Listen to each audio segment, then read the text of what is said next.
Hello my dear students, हम chapter कर रहे थे पार्टनरशिप ऑर्गेनाइजेशन।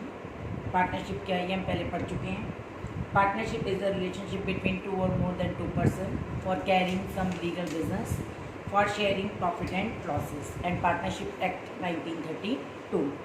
पार्टनरशिप के अंदर इसको फॉर्मेट करना बहुत ईजी है, इसमें कोई लीगल फॉर्मेलिटीज़ नहीं करनी होती, लेकिन पार्टनरशिप एक्ट 1930 को लगता है। आप अगर चाहो तो इसका रजिस्ट्रेशन करवा सकते हो, वो आपके लिए बेनिफिशियल होगा, कंपलसरी नहीं है। आज हम टॉपिक कर रहे हैं पार्टनरशिप डीड। हमने पढ़ा था partnership is depend on the agreement या कॉन्ट्रैक्ट। हमने ये भी पढ़ा था कि पार्टनरशिप के अंदर जो एग्रीमेंट होते हैं वो रिटर्न या ऑरल हो सकते हैं, कोई कंपल्शन नहीं है, कोई बाउंड नहीं, कोई बैन नहीं है कि आप इसे ऑरल करो या रिटर्न करो। लेकिन फ्यूचर की मिसअंडरस्टैंडिंग से बचने के लिए कि फ्यूचर में कुछ भी हो सकता है, उसके लिए आप अपनी सारे टर्म्स एंड कंडीशन को रिटर्न में लिखना पसंद करते हो। जहाँ हम पार्टनरशिप की सारे टर्म्स एंड कंडीशन को रिटर्न में करते हैं, that is your partnership deed. Partnership deed का मीनिंग पढ़ते हैं। Partnership deed is the agreement which specify the terms and conditions of partnership in return form. हम क्या लिखते हैं इस रिटर्न फॉर्म में? First, name and address of the firm.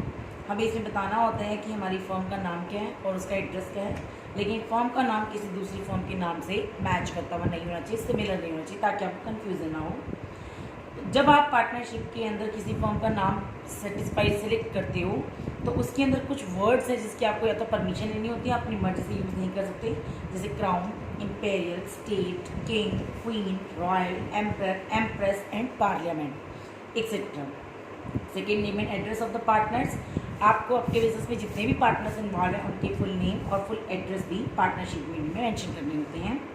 Duration of partnership, आपकी पार्टनरशिप का स्पेसिफाइड टाइम पीरियड कितना है, 5 साल, 7 साल, 10 साल, ये भी आपको क्लियर देना होता है। Nature and scope of the firm business, firm की नेचर कैसी है, जो बिजनेस आप कर रहे हो उसकी नेचर कैसी है, आप बिजनेस लोकल करोगे, नेशनल लेवल पे करोगे, इंटरनेशनल लेवल पे करोगे, like this.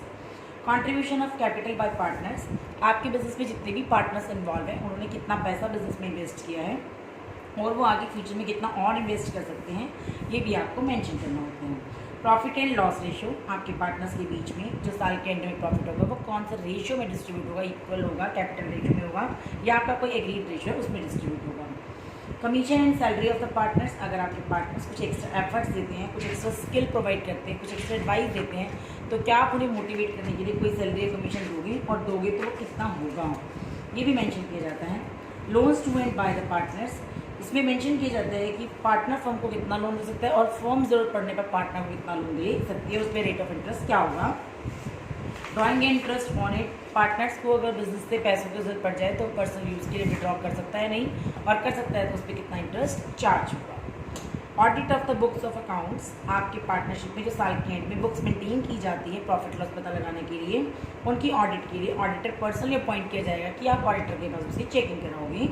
Rights and duties, responsibilities of partners, आपके हर पार्टनर जो भी बिजनेस को कंडक्ट कर रहा है, जो भी फॉर्म में इन्वॉल्व है, उनकी क्या राइट्स है, क्या ड्यूटीज़ है, क्या रिस्पॉन्सिबिलिटीज़ है, उनके एग्रीमेंट में सब कुछ मेंशन किया जाता है। Admission and retirement of partner, अगर आपको फाइनेंस की जरूरत होती है और आप कोई नया पार्टनर एडमिट करते हो तो क्या रूल्स एंड रेगुलेशंस होंगे, और अगर कोई पार्टनर आपके बिजनेस से सेटिस्फाइड नहीं है, छोड़ के जाना चाहता है, तो उसके लिए क्या रूल्स एंड रेगुलेशंस होंगे, ये भी मेंशन किया जाता है। वैल्यूएशन ऑफ गुडविल, आपकी बिजनेस की गुडविल कितनी है और आप उसे कौन से मेथड से कैलकुलेट करते हो। गुडविल कैलकुलेट करने के बहुत सारे मेथड होते हैं, एवरेज प्रॉफिट मेथड है, सुपर प्रॉफिट है, कैपिटलाइजेशन मेथड है, तो आप कौन सा मेथड अडॉप्ट करोगे।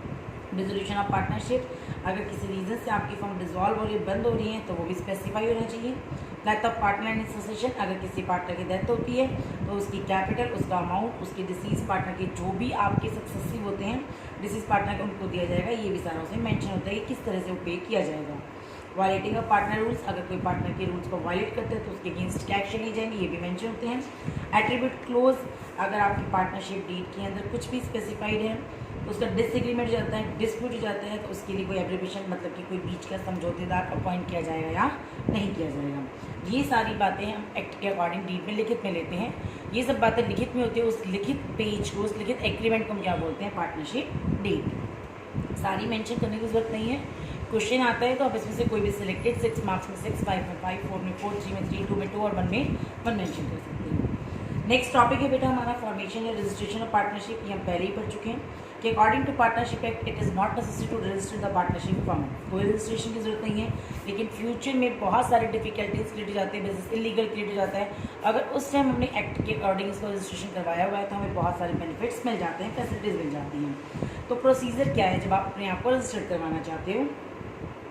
कहते जब भी आप रजिस्टर करवाना चाहते हो तो रजिस्ट्रार जो होता है, all the state governments have appointed register of the firm. Her state का अपना अपना एक रजिस्ट्रार ऑफिस होता है, उसकी एक प्रिस्क्राइब फॉर्म मिलता है, वो फॉर्म फिल करके आपको रजिस्टर्ड ऑफिस में उसके साथ कुछ प्रिस्क्राइब फीस, कुछ डॉक्यूमेंट्स होते हैं, वो भी आपको कनेक्ट करके देने होते हैं। क्या क्या होता है इसमें?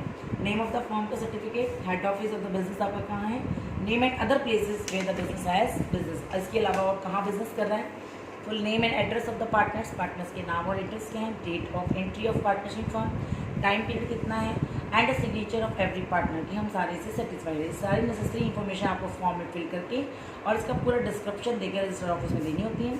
अगर रजिस्टर ऑफिस आपसे सेटिस्फाइड इन सारी इन्फॉर्मेशन तो आपको रजिस्ट्रेशन का एक सर्टिफिकेट देता है, उसके बाद आपकी फर्म रजिस्टर्ड हो जाती है। इन्फॉर्मेशन रिगार्डिंग अल्ट्रेशन, अगर आपके रजिस्ट्रेशन के बाद आपके बिजनेस में कोई भी चेंजेस आता है तो आप विद इन 14 डेज के अंदर अंदर नोटिस देकर रजिस्टर ऑफिस पर चेंजेस कर सकते हो।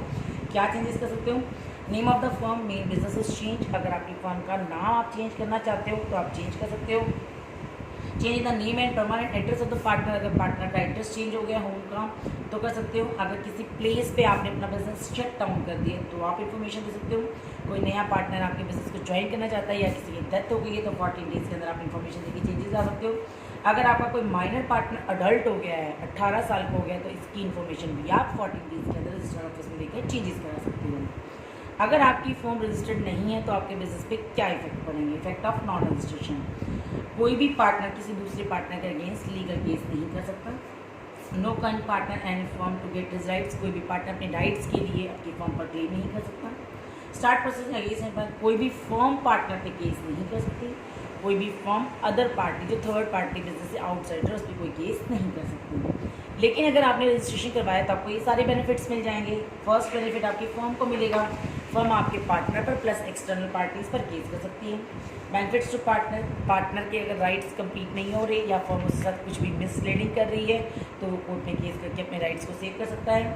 इनकमिंग पार्टनर, कोई नया पार्टनर अगर बिजनेस में रजिस्टर्ड हो गया तो उसकी क्या राइट्स हैं और अगर किसी भी रीज़न से उससे ऑनेस्टी नहीं की जाती तो वो फर्म में केस कर सकता है। आउटगोइंग पार्टनर, अगर कोई पार्टनर छोड़कर जा रहा है, चाहे वो डेथ हो रही है चाहे वो रिटायर हो रहा है, वो अपने बिजनेस की अपनी कैपिटल अपने प्रॉफिट्स की रिस्पॉन्सिबिलिटी अपने सक्सेस से लेने के लिए कोर्ट में केस करके पैसा ले सकता है।